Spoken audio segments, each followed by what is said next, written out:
I asked, if he'd be a part of this event, and I shouldn't say it that way. I'm not like his buddy, but I'm an acquaintance. Right. And I have another friend who's a better acquaintance with him than I am. That kind of helped me kind of beef up my relationship with G. Edward Griffin, if that makes sense. But nonetheless, so I asked him to be a speaker at my event, and he's like, basically, yeah, as long as the health holds up. And this summer, health has not been working out too well, so he didn't think he could come to my event. So I went to him. And so I've got a 25-minute video of me interviewing G. Edward Griffin at his house. And we're going to show that at the event. Plus, also, I have an autographed copy of his book and an image of him signing that book in a frame to either auction off or raffle off. Raffle's not the right word in California. Technically, we're not allowed to have a raffle. We have an opportunity drawing, but among other things. So that's one of the things I got coming up. So I got a lot of effort going into that. Another thing, and this is just catching up, guys, and then we'll get into some questions here. But just to let you know some of the things I do. I do lead 6 classes for adults on U.S. Constitution Live in 6 different cities here in Southern California. And then yesterday, I met the parents of some homeschool high schoolers I'm going to be teaching U.S. history to this year. I've taught government before. I've taught economics before to homeschoolers. And then COVID kind of killed that for a few years. Now I'm back in the swing of things. And it was requested that I would teach a U.S. history class. The bad news is I couldn't find a decent textbook to use. The good news is I decided to write one, and as soon as it's ready to roll, it'll be available to all of you also. Okay. So I did write a textbook, matter of fact, for my government class. So if you're curious, Douglas V. Gibbs, you can find on Amazon or at douglasvgibbs.com/store. A Promise of American Liberty is the government textbook that I wrote. But anyway, so lots of flaming torches and bowling pins and balls and everything, swords in the air, juggling it all. But it's all good because it's for the freedom movement. It's to turn this country around, and that's huge to me. I mean, I've got other things. I'm not going to spend all this time just explaining what I'm up to, but trust me, there's a lot of stuff going on. I've got a new website platform I'm working on. I've got a organization called the Constitution Restoration, either project or society. We're still arguing what that third word should be. That's going to be launched as a corporation either today or next week. And we're going to, one of the many goals of that organization is to create a Constitution Education and Resource Center, a physical location with a museum, learning opportunities, conference room, all that out here. So, I mean, there's just so many things going on, and it's all important. It's all a part of getting this country back to the Constitution. Now, Doug, you're so damn busy. What are you doing on this little show here? Because it's a big show, and it's a big show that is reaching you. And if you're watching this, then it's important because you need to hear this stuff too.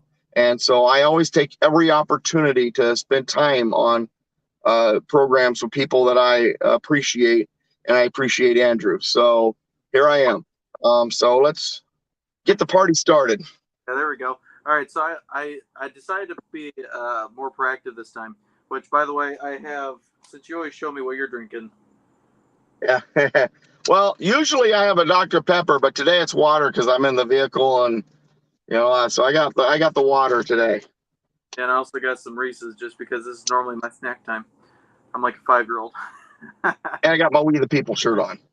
Yeah. So I got the news pulled up, and one of the first things that I actually wanted to ask you a question on is, what is the constitutionality of the FBI raid?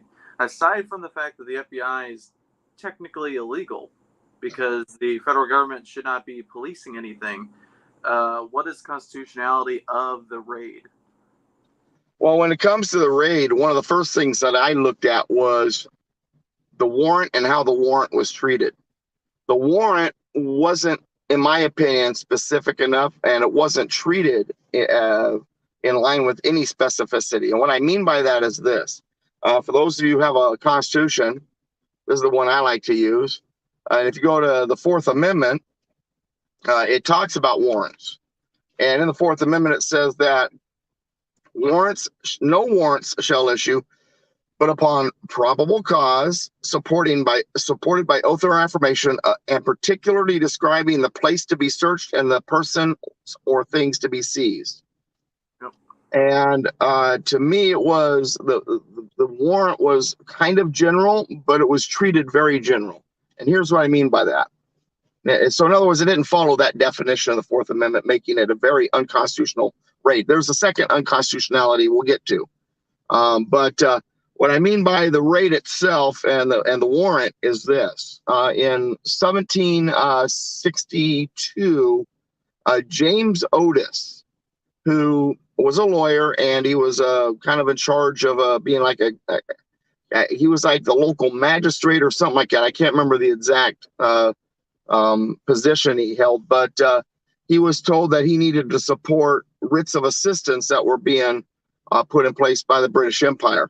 A writ of assistance was a general warrant that not only was general in the sense it didn't say specifically what they were looking for and where it would be, that it would give the troops the ability to just generally ransack a house looking for anything incriminating. But also what it did is it was a multiple warrant on one warrant. In other words, everybody in your town can be searched according to that one warrant. Now, this wasn't a multiple warrant in that sense, but it was a general warrant in the sense that it wasn't as specific as it should be. And then the way they acted upon it, the way they operated, it was as if it was a writ of assistance. They were going through every drawer, every room, even Melania's closet. And that's just not how warrants are supposed to operate. A warrant is not supposed to be a carte blanche to just ransack a place. The founders didn't appreciate that. They did not approve of that. And that's why in the Fourth Amendment, they were very detailed in what they said, saying that needed to be of a specific place, specific thing, so on and so forth. Now, I do know that the legal industry has adjusted over time, and it's gotten more lenient on what is specific. That doesn't mean that makes it any more or less constitutional. The second unconstitutional thing is this. The federal government and state police or something of that nature, in order to operate in a county, must have the approval of the sheriff, and it is typically typically legally the way it is that the sheriff also will either himself or staff be present during that operation. For example, I have a friend of mine whose son, matter of fact, she was talking to me about this on last Tuesday in a Constitution class. Thursday morning, Constitution class I was teaching yesterday morning. And her son is a member of the LA County Sheriff, Los Angeles County Sheriff. And whenever the DEA operates at LAX, the LA International Airport, her son is one of the deputies that is assigned to follow the DEA around to be present as they operate in the airport, because federal government is not supposed to operate in a county without approval of the sheriff and without somebody representing the sheriff's office present. So now, I don't remember reading anywhere that the sheriff was contacted or present during the FBI raid on Mar-a-Lago. If they were, I don't know about it. But from my perspective, from what I've seen, they weren't. Yeah. And that's a big no-no. That's a big constitutional no-no. That's a big legal no-no. Because the state constitution typically calls for that. So for when I say constitutional, I'm not just talking about the U.S. Constitution.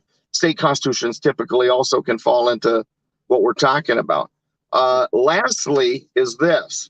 This is the third one. In the Article 1, Section 8, we talked about this, I think, a little bit last week. It says that Congress can call, well, here, let me read it word for word. Congress shall have the power to provide for calling forth the militia to execute the laws of the Union. So the raid should have been carried out not by an FBI, but by the local militia. And who's the commander over the local militia? The sheriff. So once again, the sheriff's office not only should have been contacted, but if they really wanted to be constitutional, it would have been requested that the sheriff's office be the ones to carry out that I rather than it being a raid, Yeah. the delivery of the warrant and the carrying out of the terms of that warrant. It wouldn't have been a raid had they have just carried out the terms of the warrant. Where's the paperwork? Here it is. Thank you. We're gone. Well, That should have been it. yeah, I think the reason why they didn't is because I don't think the sheriffs would have carried it out. Honestly, I Well, think. not only would they not carried it out, but see, this was a fishing expedition. They're looking for stuff. Yeah. And I think, see, they knew what was in that paperwork because that paperwork had already gone to the National Archives and then been returned to Trump.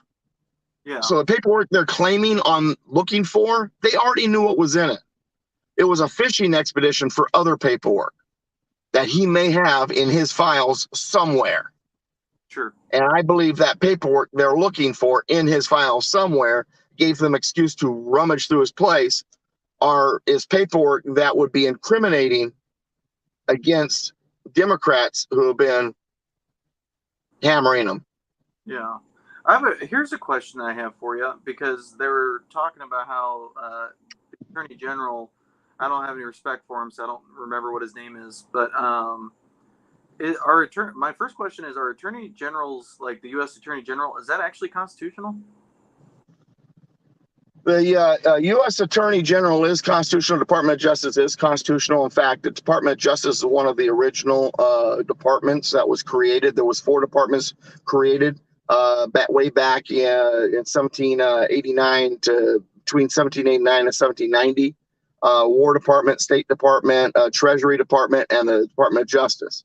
The Right. Department of Justice, however, the Department of Justice's job is regarding federal offenses, and typically things that are typically. I think we lost you.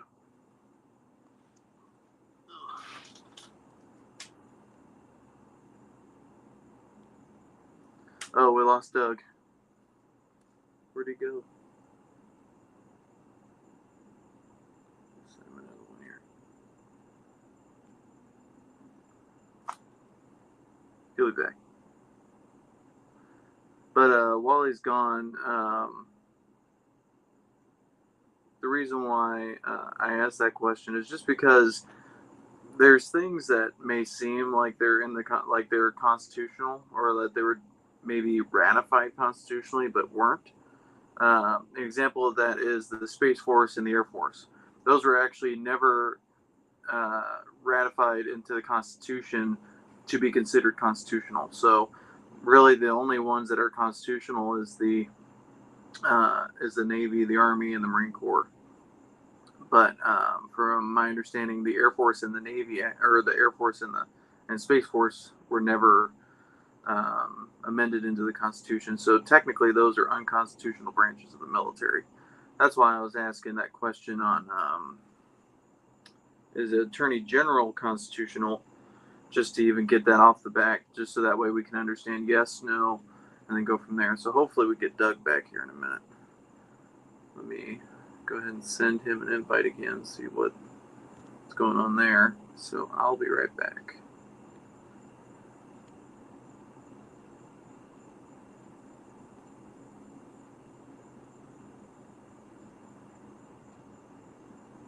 All right. See if we get him back. Oh, there we go. About that. What happened? Sorry about that. Remember, I told you it's been hot out here. Yeah. My phone overheated because the sun is kind of hitting the window, and it overheated my phone. So I stuck my phone up against the AC, Yeah. and now I'm holding it rather than having it in its usual little holder. No big deal. I'll just have to keep it cool by. So hopefully you don't hear the breeze hitting it from the AC. If you do, I apologize, but it's what I got to do to cool it down, keep it cool. So Doug, yeah, it's kind of funny, man. I was like, overheated, really?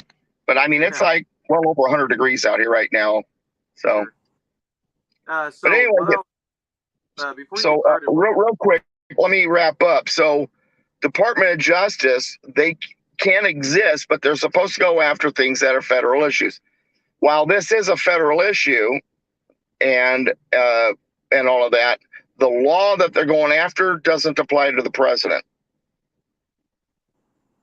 The president is able to declassify things, and the law that they're utilizing, if you read the law, the president is exempt from this particular law. It's a law that's designed to go after officers of the federal government that may take classified documents. Right. President of the United States is exempt from that law, and he could declassify documents, which he did. He declassified all these documents. Once again, the reason why this happened. See what they're telling you and what's happening are two different things. They're telling you, oh, well, we're just making sure he didn't take classified documents. No, they're looking for documents that could incriminate, that he could use if he were to get back in office or while he's still out of office to go after people. That's, I think, what they're looking for. Yeah, so what I was telling everybody while you're gone is the reason why I asked that question is just so they can understand, because it may seem obvious why. But for instance, the Air Force and the Space Force are people think are constitutional, but they actually were never ratified or amended into the Constitution. Asking, because I know the courts are, but is it Attorney General? Well, let's have that conversation. Let's have that conversation for a moment, because this is a common question I get for anything and a lot of things. And well, matter of fact, I have a gentleman in my San Juan Capistrano class that, while he has not said he's a Democrat, I believe he is, based on his questions. And where the question came up was this. In 1817, James Madison vetoed a bill called the Bonus Bill. The Bonus Bill was designed to for the federal government, the Congress, to pass a law, the bill, that would allow the federal government to fund, in other words, pay for roadways, boatways, and canals. Okay. At the moment, the federal government gave no money to any of that stuff. James Madison vetoed it because he said there is no authority in the Constitution allowing the federal government to pay for roads, highways, we could even say interstates today, boatways, and canals. Because there is something called the enumeration doctrine, which basically says it has to be a power that's enumerated in the Constitution in order for it to be authorized to the federal government. It's not there. So then, so this gentleman, I'll name him. I don't know if he's going to watch this video later, but Tom says, hey, well, if it hadn't been for the canal system, America would have not have become the mighty, country that it became. Well, number one, there's an assumption there that if the federal government didn't do it, it would have never happened. I trust that the states, under the need of a canal system, would have worked together and they would have created a canal system. Or if the federal government really had to be the ones to do it because of uniformity or whatever reason, then propose the amendment, have it ratified, get the power, and then do it. No. Don't just take it upon yourself to illegally do it.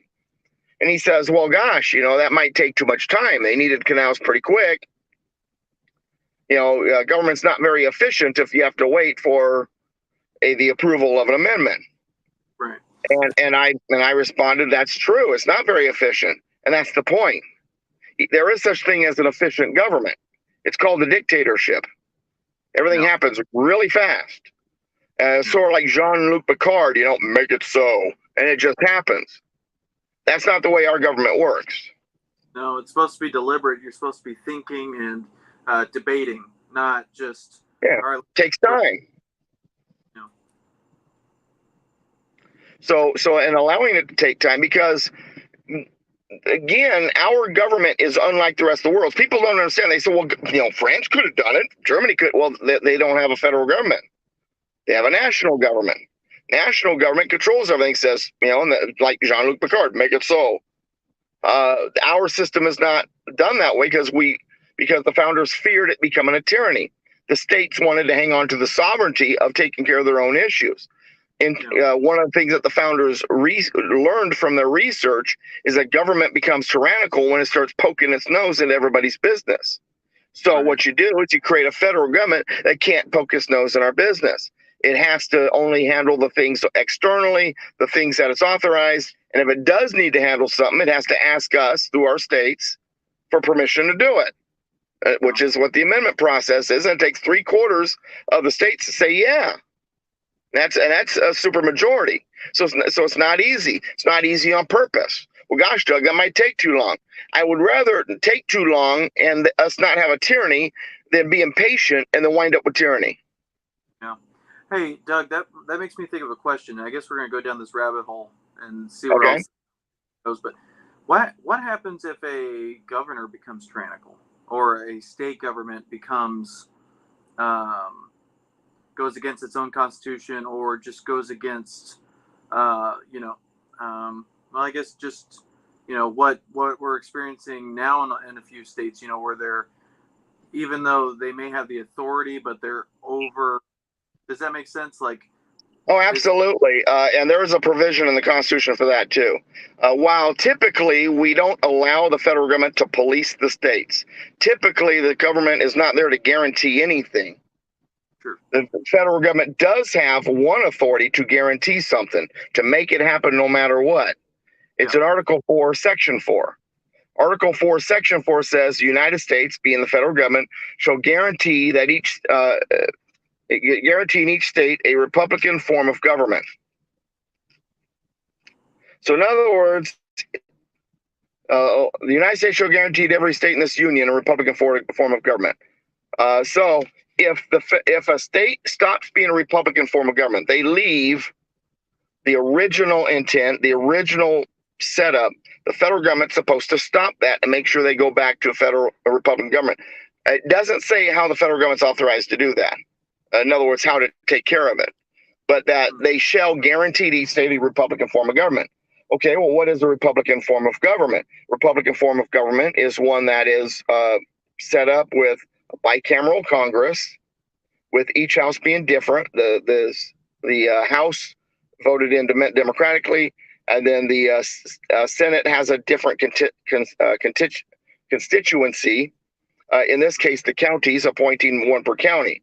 Now, in 1964, a case called Reynolds v. Sims, the United States Supreme Court, the Warren Court, Chief Justice Warren was in charge, received this case, Reynolds v. Sims, in which Alabama basically was sued because they were still electing their state senators the old way, one per county, through an appointment by the county legislature, which is a part of being a Republican form of government. Yeah. The federal court, the Warren Court, the Supreme Court, struck down Alabama's method, saying it wasn't democratic, and forced them and all of the states to change their method of choosing their state senators to a democratic form. The Article 4, Section 4 does not say that the United States is there to guarantee a democratic form of government. It's there to guarantee a Republican form of government. So they actually violated that clause. So here's the thing. Your question now, what happens if the governor or state gets out of whack? Well, the federal government's supposed to put it back into where it's supposed to be. But if the federal government is also a problem, what do? And that's where people need to be involved, and we need to get our states and our federal government back. But to answer your question, the federal government is supposed to step in if the governor or the state government is acting in a manner that's outside its state constitution and the constitutional principles that apply to it. But we have a federal government that's also guilty, so they're not going to do it. Would going through the courts be of any use, or at that point is it just pointless if you were in that situation? I am actually working on trying to get a couple of lawsuits going on that, but I'm trying to team up with some legislatures, one of them being the Utah state legislature. I'm in touch with a member of that state legislature right now to try to get not just Reynolds v. Sims reversed, but also the 17th Amendment, because Utah was one of the states that actually rejected the 17th Amendment.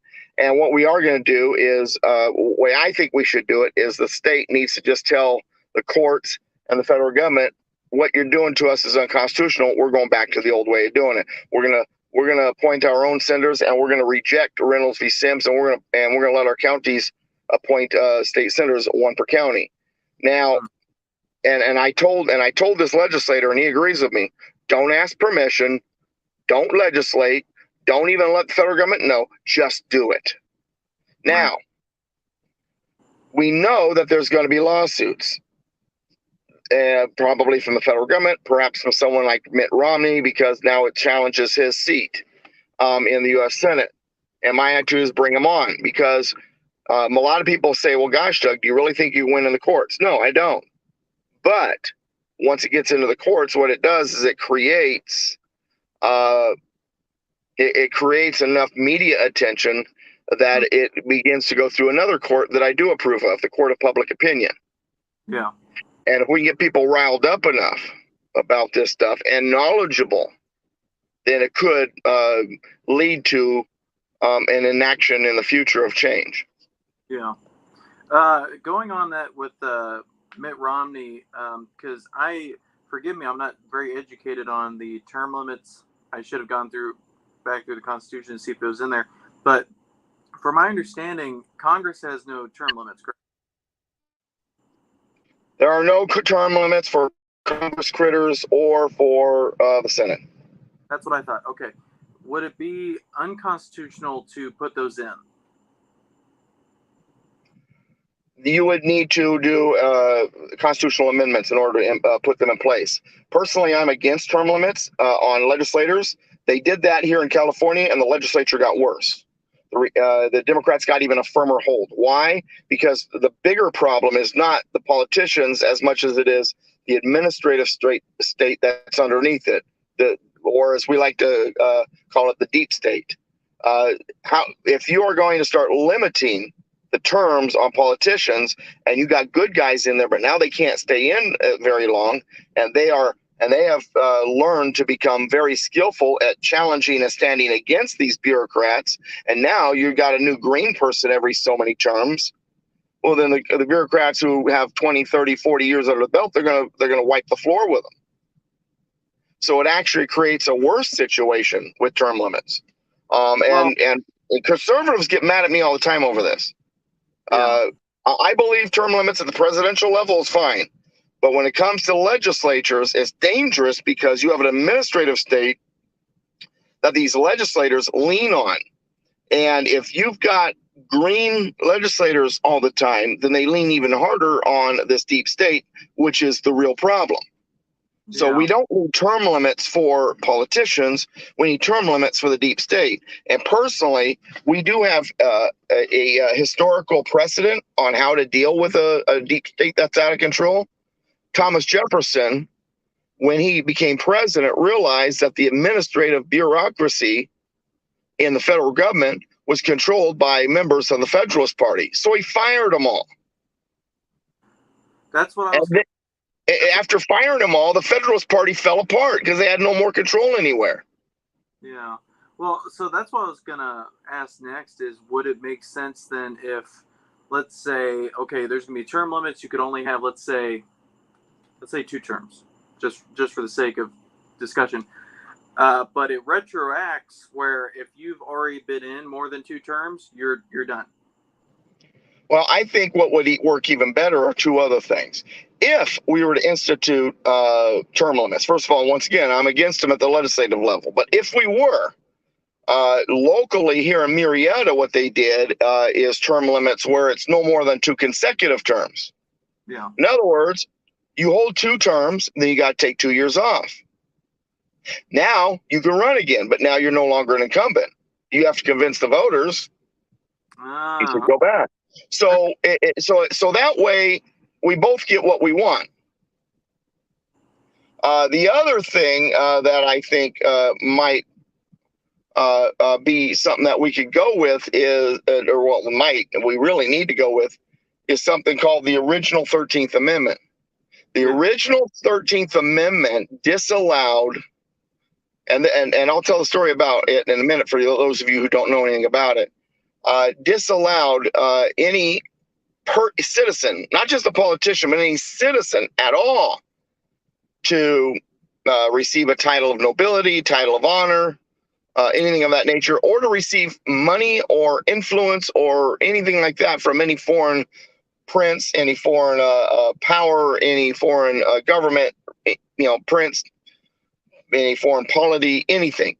And the penalty was loss of citizenship. Now, what that does is that disallows Americans from being a part of also international organizations, such as the International Bar Association. Hmm. That way, it cuts off outside foreign influence on these people. Okay. Yeah. Now, if we were to put that into play right now, it was ratified, and I'll get into it in a second. If it was to be put back into action, be active again, first of all, probably just about every single politician would lose their job. And I don't think too many people would be real upset about that. And what it would do is it would strengthen an American bar association and weaken any connection to outside influence. It would also weaken the influence that the United Nations has on us. Sure. Now, that said, also having these international polities like the United Nations have an influence on us is against the constitutional principles that we have, because the Constitution is the supreme law of the land, not what they think. And in fact, this was discussed during the Virginia Ratification Convention. People like Patrick Henry were very concerned about outside influence, and they talked about that. So would would us being a part of the UN, would that technically be going against our law? Oh, absolutely. First of all, our membership isn't really. I have to look deeper into it, but I don't believe the membership itself is a treaty. Number two, any polity that we're a member of that tries to exercise as if it's above our Constitution is unconstitutional. We're not supposed to be a part of anything like that. And the United Nations, that's exactly what they do. So, Constitution is supreme law of the land. So if we're going to be part of an entity, then that entity has to understand that it has no weight over our system. And if it's basically policies are, no, we are above your system, then we need to be out of it, because unconstitutional for us to remain in that polity, because Constitution is supreme law of the land. What would be our I guess because we're a part of it, I remember that we established this after World War II. I mean, what would be the justification to keep us a part of it? Because, I mean... Well, the justification is they die if we leave, because we give them most of their funding. I believe our membership is a charter, not a treaty. If I remember, I haven't looked it up. This is off the top of my head. So if anybody's like, hey, Doug's wrong, whatever, I'm admitting it, I could be. But I believe it's on a charter, not a treaty. And we need to break that charter. We need to be out of it, because number one, once again, we're a member of a polity that thinks it is above our Constitution, and our Constitution is supreme law of the land. I remember reading a report not too long ago, and I can't remember the exact percentages, but more than 50% of Democrats believe that our Supreme Court, United States Supreme Court, anything that they rule on should be subject to appeal to an international court, like the court that's run by the United Nations, a world court. That's basically which is wrong, obviously, because that basically implies that government is the higher government. Right. Exactly. And ours is the supreme law of the land. So that right there. But see, that's what the left thinks. That's what they want. Right. And my first thought is, did we not learn anything from World War I, World War II, the Cold War, Napoleonic Wars, and all the other stuff in our history? Have we not learned anything? Yeah. We were designed to be as unlike Europe as possible on purpose, for a reason.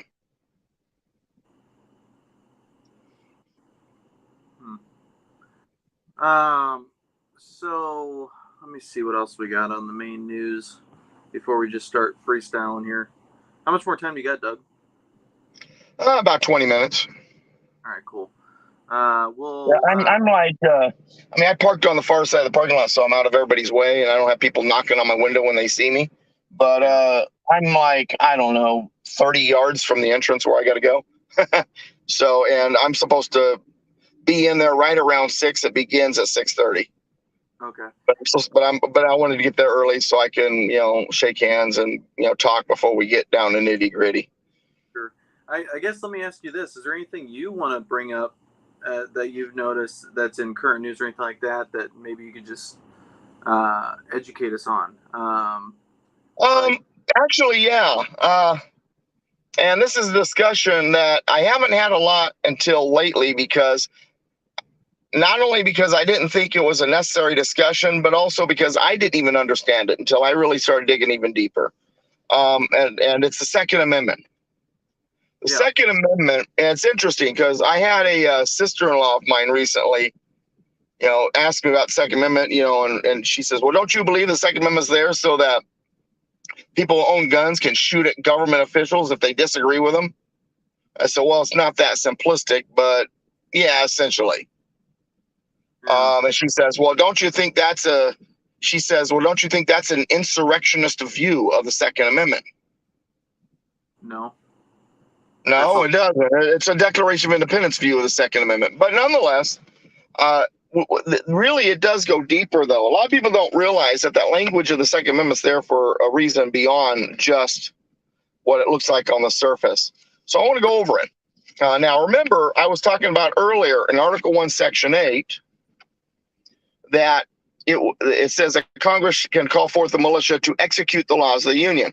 So the militia is a required piece of the state's system, force, whatever you want to call it, to execute the laws of the Union. Without the militia, there's nobody else available aside from maybe the sheriff himself and the sheriff's department to execute the laws of the Union.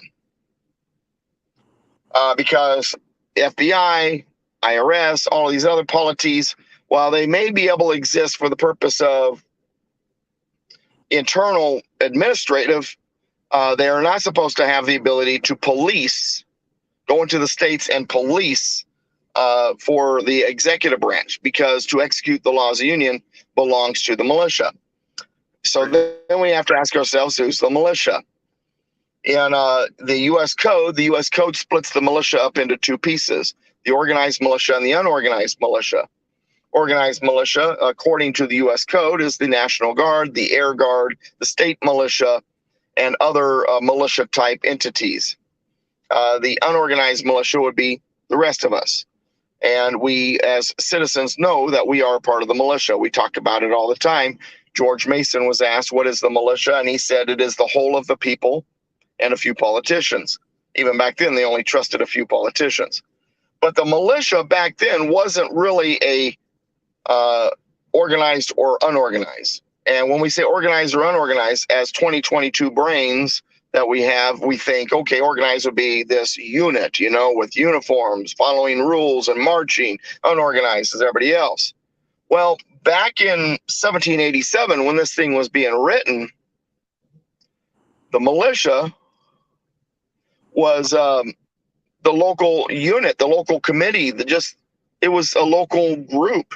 Everybody met together. They communicated with their sheriff. There was no organized, unorganized. There were some people that were involved more than others, people that were expected probably to grab the rifle before another person might. But it was the community, and the community was in touch with each other. And when the Constitution was being written, and then it was sent out to the states for ratification, and I go back now to the Virginia Ratification Convention, because this was brought up a lot, is the attitude was the militia existing is what keeps the standing army at bay. Not just a standing army, the military forces, but a standing army like what we see with the FBI and things like that. They can't exist if the militia exists, because it's the militia's job to do the job that kind of standing army would be trying to do. Right. So when it says in the Second Amendment, a well-regulated militia being necessary to the security of a free state, it doesn't just mean to shoot the opposition if they should become tyrannical, but also necessary to the security of a free state. In other words, to take care of the execution of any federal law so that the federal government's not doing it. The local militia and the sheriff is executing those laws. It keeps them out of our neighborhoods. It keeps them out of our counties. And keeping the federal government out of our counties, because we're the one executing that law, ensures the security of a free state. Right. So when it says necessary to the security of a free state, it goes beyond just being Yosemite Sam and ready to shoot the place up. Yeah. It's that the militia had a specific job, a specific function. Now here's the bad news. And I used to say 24 states, and I looked it up again. Now it's two lower. Only 22 states still have state militias. National Guard is not technically the state militia. It is considered a militia, but the state militia is an actual entity. California actually does have a state militia. Yeah. In fact, the state militia in California has a unique characteristic. It's the only one of the 22 that trains with live ammunition. Shocked the crap out of me. But anyway, so when it comes to the militia, it is not just some fighting force. It is not just some, hey man, they get out of whack, we're going to start shooting these people. It's a, hey, if the federal government needs to operate in the state, they need to talk to us because we're the ones that's going to deliver or execute it. And if we think it's tyrannical, we're not going to do it. Yeah. Who? Just so I'm clear and so everybody else is clear, who has the authority over the National Guard in each state? Is that Well, the governor? technically, in the state, it's supposed to be the governor is the commander in chief, but they can't be called into the service of the state unless it's by the legislature. Right. However, Congress can call the National Guard up to serve the federal government, at which time the president would become the commander in chief. When it comes to the state militia, the same applies, but the state militia is different from the National Guard in this. In its normal functioning, the commander in chief locally at the county level is the sheriff. That's not true when it comes to the National Guard. National Guard is really a military arm of the federal government, so that's why I don't like calling it a militia, even though they have established it as a militia. In 1905, there was a law called, and don't laugh, folks, this really is its name. There was a law in 1905 called the Dick Act that was passed to make the National Guard also a militia. Once again, I believe it to be a part of the Army, a military arm, so I'm not a fan of it being the militia. But on paper, technically, it's a part of the militia. But the state militia is really what I'm talking about. And the state militia and the local people really should be one and the same. They should be in constant communication with each other. They should be interchangeable in many ways, and they should be in constant contact with the sheriff. And we just don't see that. Yeah. So we need to get back to having our systems based on the militia kind of setup, or as a person in my Militia class on Wednesday nights like to say, make the militia great again. But anyway. Yeah. I got one last question for you, Doug, just because I want to spend the last 5 minutes. Actually, I want to cut off early since you need to get out. So we'll end 5 minutes early. So basically now we'll consider this the last 5 minutes. I have one more question, and I want us to kind of close out on, future of the show and all that kind of stuff. And sure. But anyway, so the last question is, with all the unconstitutional laws that we have, we have the power to not obey them, right? Because it's tyrannical, it's wrong, and they're illegal. Unfortunately, the federal government has basically made it to where we're going to arrest you anyway because it's our law. At what point do we just say we're not going to follow? It's kind of a catch-22, isn't it? Because we know it's an unlawful law, but yet because it's law, we have to follow it. And as a Christian, we're not supposed to be breaking the law, but on the same token, if it's an unconstitutional or an evil law, then we need to either civil disobedience or to work to change it. The founding fathers, the mechanism they gave to us was for us to be able to go against that law through our states. The states are supposed to have the authority to nullify. In other words, refuse to implement it, refuse to obey. So we're supposed to be able to do it as a unit, as a state. Because when we do things as individuals, well, they're going to arrest you. They're going to, so as an individual, you can scream, it's an unlawful law all you want. But the fact is, you're still going to be wearing an orange jumpsuit and be sitting behind bars. So you follow the law, even though it's an unlawful law, and then you try to work within the system to get rid of it. However, that said, for a lot of people, that's not acceptable. And I agree to a point. And so what we do then is we refer or defer back to the Declaration of Independence. In the Declaration of Independence, the founders recognized this reality and that it takes time. There's no instant gratification. And we do tend to suffer under unconstitutional laws for so long, or evil laws. But we have to do it as a unit. We have to do it as a group. We can't do it individually. And like I said, once again, the way to do it was through our state. So here's what it says in the Declaration. Prudence, indeed, will dictate that governments long established should not be changed for light and transient causes. So first of all, be prudent in how you do this. Right. And accordingly, all experience hath shown that mankind are more disposed to suffer while evils are sufferable. And we do. We tend to suffer under while it's sufferable until we finally get like Popeye, you know, as all I can stand, I can't stand no more kind of thing. Right. Then it says, then to right themselves by abolishing the forms which they are accustomed. But here's the line that's drawn in the sand.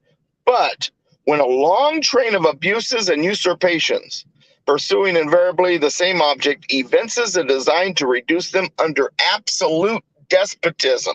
We're starting to feel that way now. Yeah. It is their right, it is their duty to throw off such government and provide new guards for their future security. Now, notice it's talking to us as a group. It's not saying each of you have the duty individually. It is their duty as a people.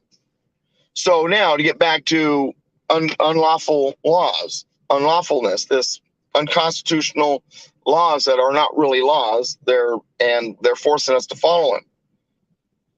Right. As an individual, we follow the law because we're no good in jail. Right. We need to be in the fight. So we suffer under what's sufferable because we need to be in the fight. But eventually, under absolute despotism, they're no longer sufferable. And that's when, as a group, we organize and we play that game as a group. So for those of you who are ready to take matters in your own hands, no, bad move. If you because see, you know what happens to angry mobs when they face tyrannies? They get slaughtered. The American Revolution, the French Revolution, a number of other, the Crusades are great examples of that. A lot of people don't know that there was actually two first Crusades. The first Crusade was the People's Crusade, the angry mob, and they went out there to battle the professional Muslim army, and they got slaughtered. That's when the kings and the leaders said, okay, that didn't work. We're going to have a professional, organized effort. And that's what they did. Same thing with the American Revolution. The early revolutionaries were, to be honest, simply an angry mob. Yeah. And when you're an angry mob and you go out there as an angry mob, guess what? You usually die. And the Americans lost 8 of the first 11 major battles, and they got slaughtered. Yeah. Because they were just an angry mob. But once they got organized, they trained, they got better equipped. They, George Washington created the regulars and brought together the training and got the states and the Continental Congress and the generals to start communicating with each other and agreeing, and got rid of the generals that were bickering. Then things came together. Then we were able to fight the war. Yeah. So while as an individual, I'm frustrated, I know it's unlawful, and I want to tell the federal government and even my state government, especially here in California, kiss my keister. The fact is, I'm not going to be very effective. I need to be effective with others like me. I need to be the militia. Now we can call it a different name. We can call it a state defense force. We can call it a safety committee. We can call it our local civil review committees or board, whatever you want to call it. But we need to be working as communities. We need to be working together for us to get out there and just act like an angry mob. We're done. We're not going to affect anything. We're not going to change anything. Yeah. Let me say, I'd like to close with this real quick. Okay. About to have a Doug moment and go into one of these speeches that might put a tear in your eye. But you said something in a live, I don't remember if it was recent or a while back, but it put a chill down my spine and made me, because I'm on for anyone that's listening, on the DouglasVGibbs.com, you have access to the Constitution, the Declaration of Independence, and the original draft, the original draft of the Declaration of Independence. Yes, sir, I do. Others, yeah, and but here's something that we need to think about. What Doug was just saying is, here it says the signers of the unanimous declaration. And then also in here, which I kind of forgot the other day, but luckily Doug reminded me of their pledge to each other. That they pledge that, obviously with the Lord, with divine providence, they mutually pledge to each other their lives, their fortunes, and their sacred honor. They're together. They work together. They're not fighting each other. They're doing it together. They're rallying together. Also, what they did, which was very smart, is they made themselves blameless. In a sense, not quite like a martyr, but they, for instance, after, if I remember right, I don't remember if it was the start of the war or if it was after the Boston Massacre, but they immediately sent a letter over to England to kind of win the hearts of the Parliament and to get them on their side. So what they did was they basically, and they even say this in the Declaration of Independence, they were trying every single peaceful way to get what needed to be done. They went through the courts. They petitioned the king. They protested peacefully. They did all these things, and war was last on their mind because they knew if they just did war, that is anarchist. They're not following the rule of the law. So what they're saying is that we need to stand together. We need to actually rally, not just have, but we actually need to start organizing events where we're all in a huge group and get tons of people around, because otherwise, like he said, if we do something as an individual, we'll get arrested. But if we do something as a group peacefully, first off, there's not a whole lot they can do. Yes, maybe after the fact, but at that point, we've already made our mark. People have already seen it on the news. You can't hide 4 million people out in front of the White House. Right, exactly. And that's what we need to do. I will say this, though, also, what started that whole process of the revolution and the Constitution, Declaration, all of that, was one simple thing.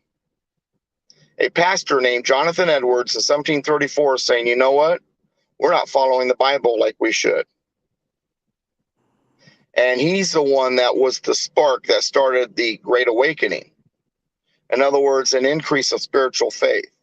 And I'm a firm believer that if that spiritual faith, that Great Awakening had not happened, then the Declaration and the Constitution would have never come to be. You can't recognize tyranny unless you envelop yourself with true peace and love of Christ. And so I'm a firm believer that as Americans, if we are to take our country back, the first step before everything is we better get our godly house in order. Because if we don't have our godly house in order, we can't get our political house in order. We better be right with God, and we better be working together. Our churches better be standing on the front lines. Our pastors better be standing on the front lines, and Christians need to be in the public square and talking about this stuff and arguing this stuff and standing firm on this stuff. Because if we don't, nothing else happens. None of the other stuff falls into place. We don't get freedom of speech will be lost, freedom of press will be lost, freedom of assembly will be lost, and our ability to be active will be lost. We better get on our knees in prayer first, and we better get this together. Better get our act straight when it comes to what we believe, and work together as a unit. Because we don't, we're not going to get this turned around. Yeah. And for everyone, Doug's got to go, so I'm just going to say this so we can end it.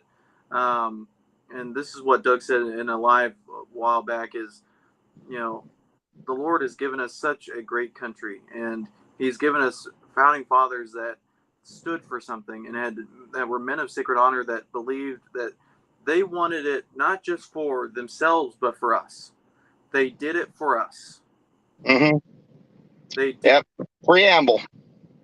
It says so in the preamble. Secure the blessings of liberty to ourselves and our posterity. Posterity is capitalized. Emphasis is on posterity. So what we need to do is we need to stop spitting in their face and start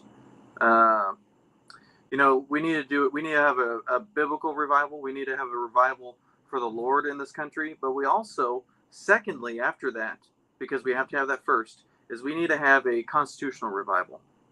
Absolutely. If we don't do that, then all is lost. And that begins with education, which is why I educate. And for those of you who are watching at the very beginning, you know what I'm up to. I teach classes to adults. I teach classes to homeschool kids. I'm online. I do stuff like this show here with Andrew and other shows around. On Tuesdays at 3, I'm on with Ron Partain and Warhamster. I'm doing all this stuff because people need to know. How can you fight for liberty if you don't even understand what it is? How can you fix the car in your driveway if you haven't read the owner's manual and know how to fix it? We better read the owner's manual. We better understand it. And there's 2 owner's manuals. The Constitution is the second one. First one's the Holy Bible. Oh, Andrew, it's been a pleasure, my friend. I failed. It's already 6:01. Your time. That's okay. That's okay. Yeah, I've already watched like 4 people that and they're like kind of waved at me. I'm like, yeah. I got like like I said, it doesn't start. The meeting doesn't start till 6:30, but this is a good sized group. I'm on the board of the organization that's hosting this, and DeRoy Murdoch, that's his name. So DeRoy Murdoch, look him up. Black conservative. His dad Oscar is a local here in Temecula. But anyway, and they're both super conservative, love this country, and I'm excited about getting together with DeRoy again. It's been a while, but anyway, that said, I will send myself out with what I love to say. United we stand, combined we kick butt. God bless America, my friends. God bless you. We'll see you next time. See you, Doug. I'll close it out. All right, thanks. Yep. All right. If you made it this far, thank you so much. And we'd like to see you back. And if you've not watched this live, we'd like to